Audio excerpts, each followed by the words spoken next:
Stories that are making headlines now. Here's the ITV Lunchtime News.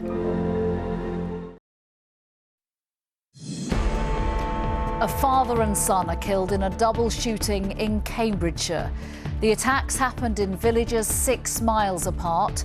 2 men and a woman have been arrested. The police say the public is not at risk. Quite a close community, everyone's friendly. So very, very surprised, very shocked. It's sort of not the sort of place you expect anything like this to happen.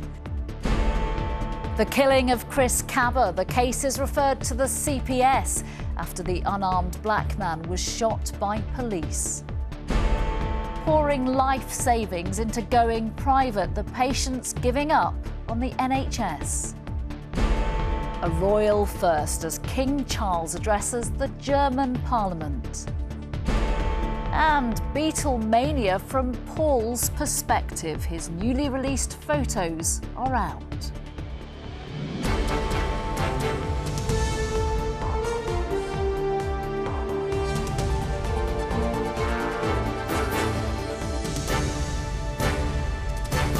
This is the ITV Lunchtime News with Nina Hossain. Good afternoon. Police in Cambridgeshire say a father and son were killed in 2 separate shootings last night. The attacks happened just after 9 o'clock in villages 6 miles apart. The force says the men were targeted. 3 arrests have since been made, and police say the public is not at risk. One line of inquiry is that the attacks were related to a custody battle over a child. Charlie Frost has the latest. Police say these attacks in these 2 rural villages were targeted and there's no threat to the public. But that doesn't mean it's left neighbours any less shaken. Very shocking. We don't have things like that usually go on in this village. When you hear the word murder, that's pretty horrendous, especially when you're a dog walker. You know, you feel quite vulnerable out there sometimes as it is. Quite a close community, everyone's friendly. So very, very surprised, very shocked. It's surreal, actually. It's sort of not the sort of place you expect anything like this to happen. And, you know, been a bit stunned. This is a usually quiet close in the village of Bluntisham. Families live here. There's scooters and trampolines outside homes. But at around 9 o'clock last night, police were called after reports of gunshots. Inside one of the homes, officers found the body of a 32-year-old man. Then, less than 40 minutes later, detectives got a call from someone in Sutton, another village just over 6 miles away. In a property here, the body of a 57-year-old man was found. He also had gunshot wounds. Both of their deaths are being treated as murder. What became quite apparent is that the victims in both these cases were related. And we are working on the basis that those 2 individuals are father and son. Having identified that, it became quite apparent this was a very targeted and isolated attack, but it also gave us an opportunity to identify a potential motive. Having identified what that was, it allowed officers to move very, very quickly and make arrests. Detectives have arrested 3 people, a 27-year-old man and a 33-year-old woman in Cambridge, as well as a 66-year-old man in Worcestershire. All 3 arrested on suspicion of conspiracy to murder. Charlie Frost, ITV News in Cambridgeshire. Our correspondent Ben Chapman is at the police headquarters in Huntington in Cambridgeshire. You've just spoken to police officers there. What's the latest on the investigation?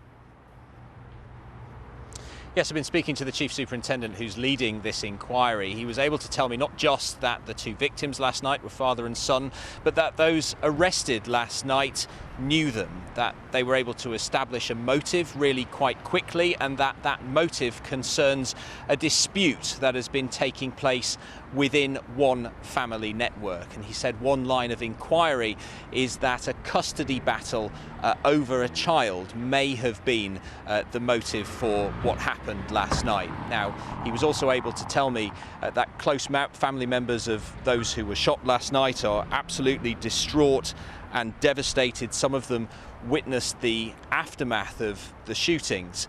In terms of reassurance for the local community, the fact that he says that this is contained within one family network, he says that should be reassuring to people, that there is no wider threat to the public. They're not looking for anybody else in connection with these murders.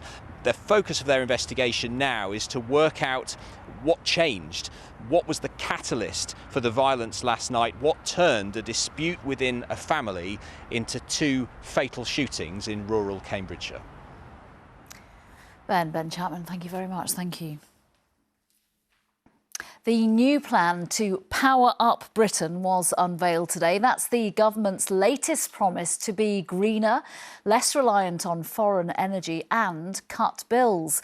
But Labour says it was just a rehash of old policies with old money, while environmental campaigners said they could take legal action again if these plans still don't go far enough. Our political reporter Amy Lewis has the details. Oh, so you get the resistance.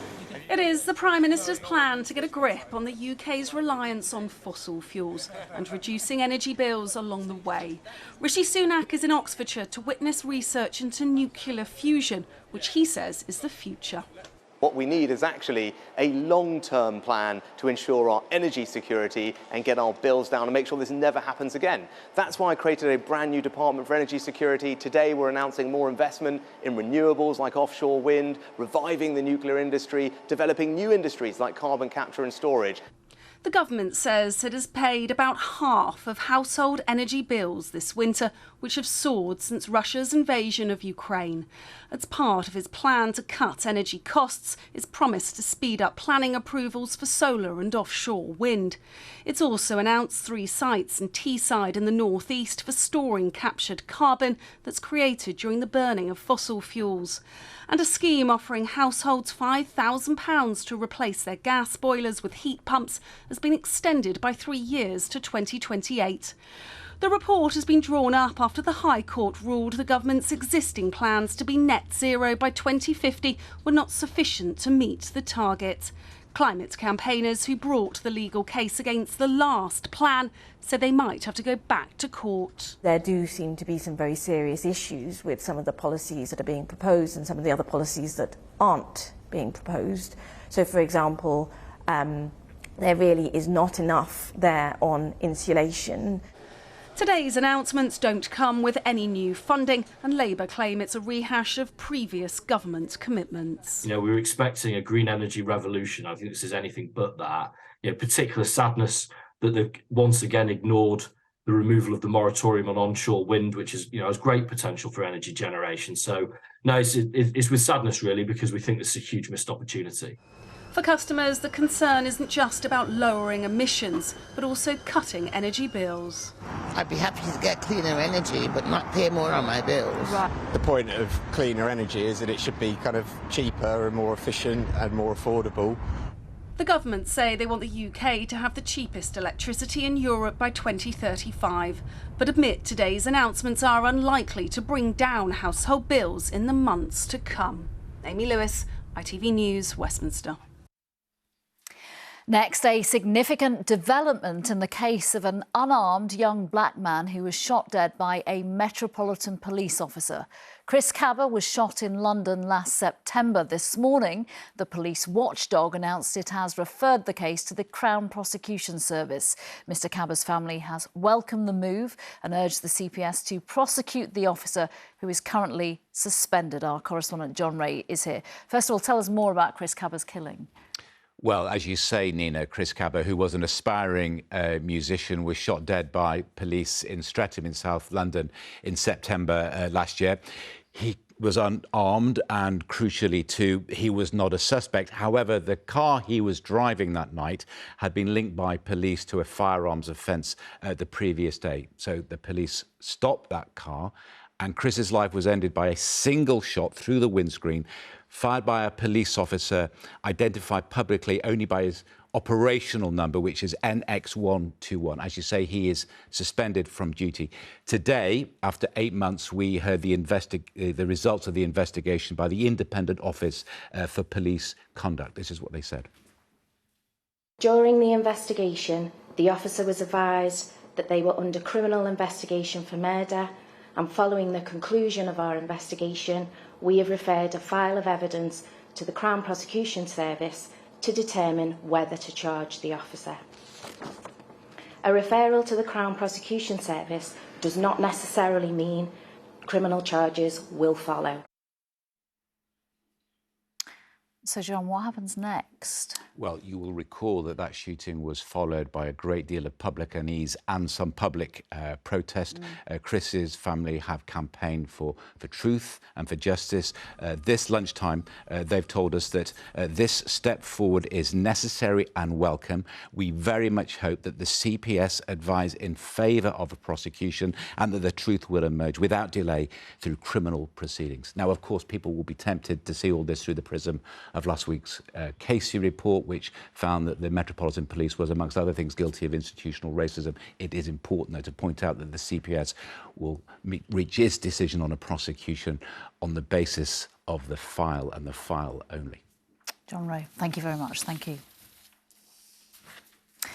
To the United States now, where several people are feared dead after 2 military helicopters crashed in Kentucky. It happened during a routine training exercise last night in the Trigg County area of the state. The Kentucky governor said fatalities are expected. The status of the crew members is unclear at this stage. And the Pope's health is progressively improving, the Vatican said today, after he was taken to hospital yesterday with a respiratory infection. The 86-year-old had one lung removed as a young man. The Vatican said he's been reading the newspapers and working from hospital in Rome. King Charles has made some European history by becoming the first British monarch to address the German Parliament. He used the platform to praise the two countries both supporting Ukraine and tackling the climate change emergency. But he couldn't resist a football quip too, reminding his audience how England beat their old rivals in the Euros last summer. Carrie Davis reports. The day began like any other state visit, a welcome from a foreign dignitary. In this case, Germany's Chancellor Olaf Scholz greeted King Charles outside the Bundestag building. Inside, something far from usual took place. For the first time ever, a British monarch addressed the German Parliament. Dass ich hier sprechen darf. And it is a particular honour to be here with you, where I wish to renew the pledge of friendship between our nations. Switching between English and German, King Charles praised relations between the two nations. I can hardly begin to express the pride I feel in the strength of the partnership between our two countries. Earlier, something much more familiar. The royal couple were the most popular offering at this Berlin food market.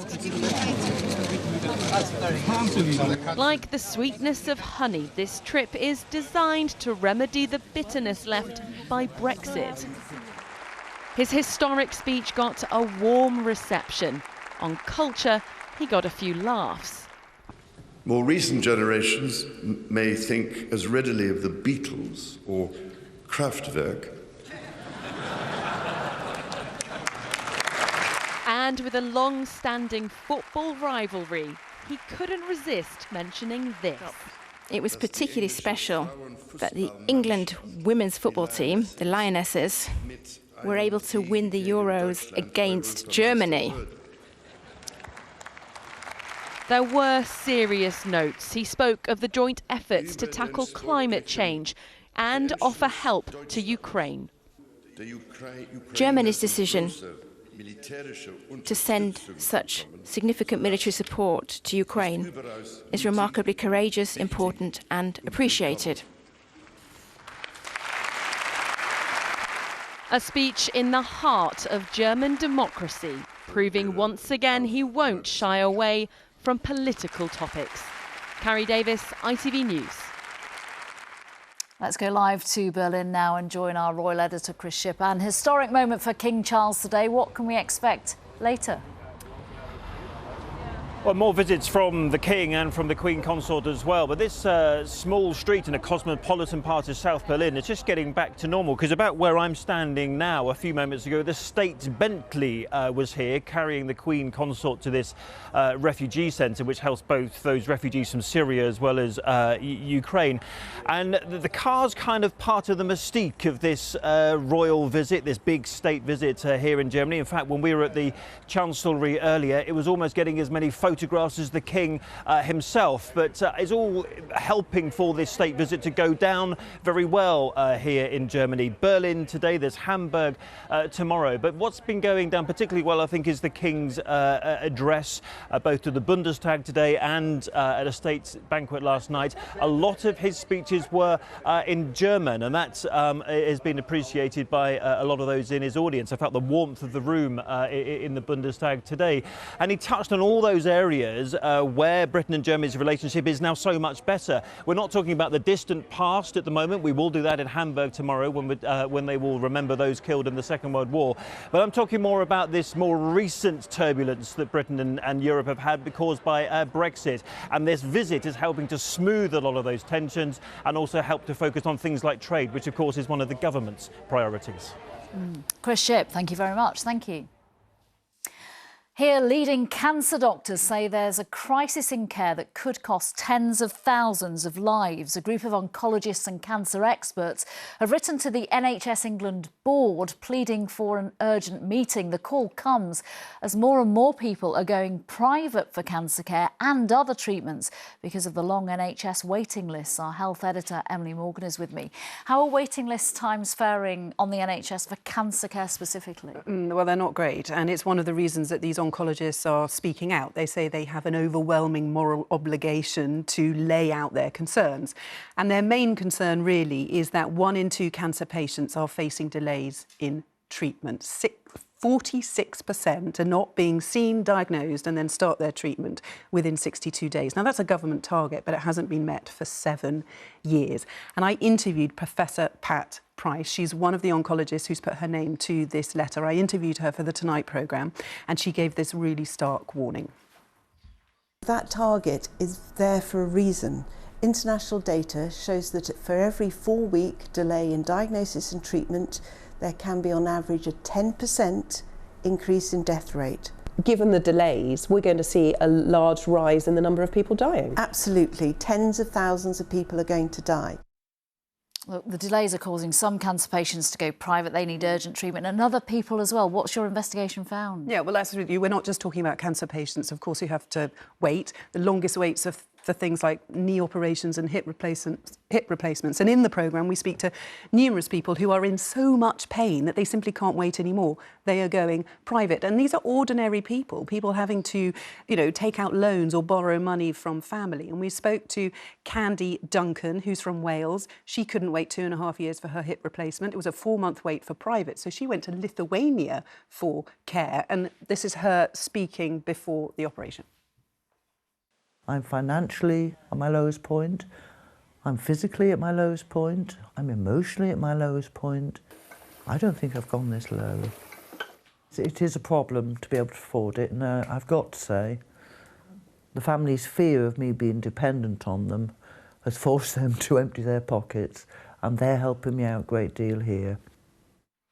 Well, Candy's made a full recovery after that operation, and amazingly, the clinic she went to in Lithuania, 70% of patients there are from Britain. I think it says a lot about how the NHS is working at the moment. 70%. Emily Morgan, thank you very much. Thank you. And you can watch Emily's full investigation later today on the Tonight programme, Buy Back Your Health, NHS versus Private. That's at 8:30 on ITV1 and 11:15 on STV and UTV.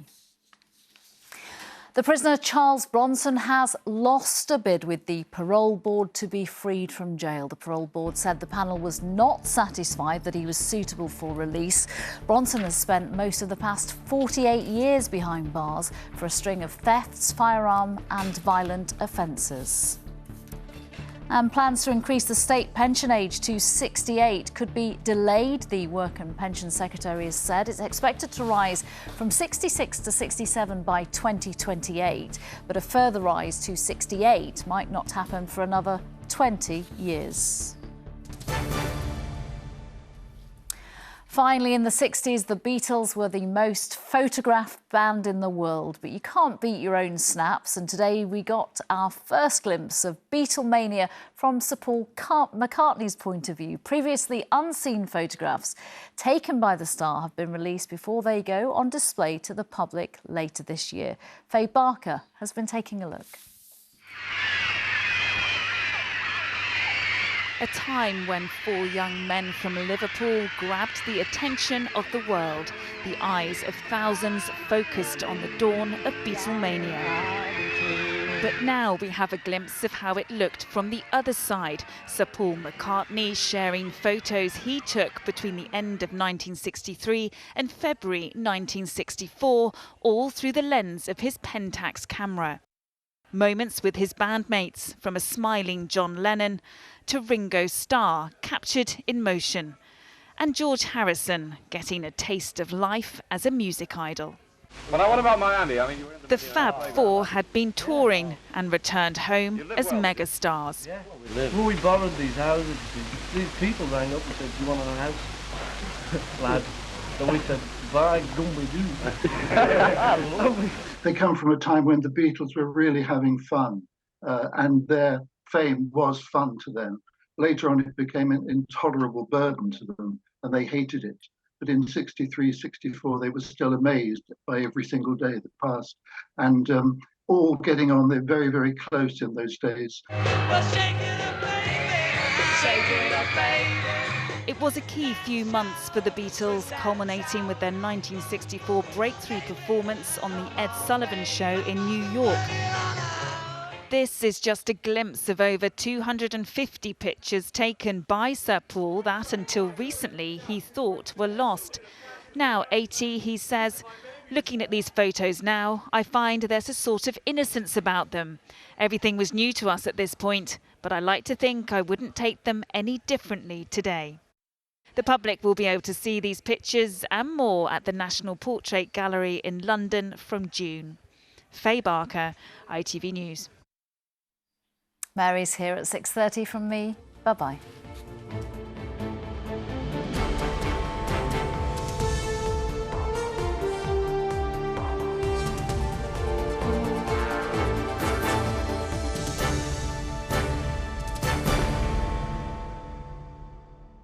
Today we'll see warmer temperatures moving in from the east, especially around tea time.